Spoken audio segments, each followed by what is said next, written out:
দেশের সবচেয়ে সুন্দর জায়গা, বাংলাদেশের ছোট সুইজারল্যান্ড নামে পরিচিত, সেটা দেখতে পাচ্ছেন এই সাইডে। এই অপোজিটে পাহাড়, এই সাইডেও পাহাড়, মাঝখানে ছোট সুন্দর করে লেকের মতো একদম। আপনি মনে হবে যে ক্যালেন্ডারে ভিউ দেখতেছেন। আপনি যদি এখান থেকে ছবি তুলে অন্য কাউকে দেখান, এটা তাকে বিশ্বাস করতেই হবে এটা সুইজারল্যান্ডের মতো, মানে অপরূপ সৌন্দর্য এক কথায়।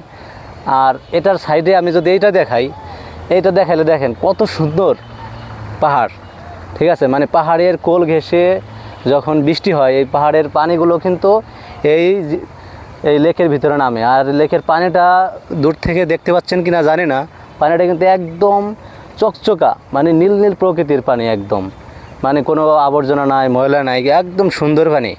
মানে আমরা সুইজারল্যান্ড বিদেশে যেরকম দেখি সে একদম সেম। আর একটা জিনিস দেখে আপনাদের, সেটা হচ্ছে এদিকে দেখেন, একদম একটু মানে 2 মিনিট সামনে আগাইলেই আমরা আমাদের যে বাংলাদেশের সবচেয়ে বড় একটা হাওর, টাঙ্গুয়ার হাওর নামে পরিচিত, ওই হাওরটা কিন্তু আমরা দেখতে পাইতেছি। মানে পাশাপাশি 3-4টা জিনিস দেখার মতো। আপনারা যদি কেউ ঘুরতে আসতে চান তো এই স্পটটা মিস করবেন না। এখানে আসলে একই সাথে আপনারা কয়েকটা জিনিস দেখতে পাবেন, পাহাড়ও দেখতে পাবেন, পানিও দেখতে পাবেন, লেকও দেখতে পাবেন। তো মোটামুটি বেস্ট জায়গা আমার মতে।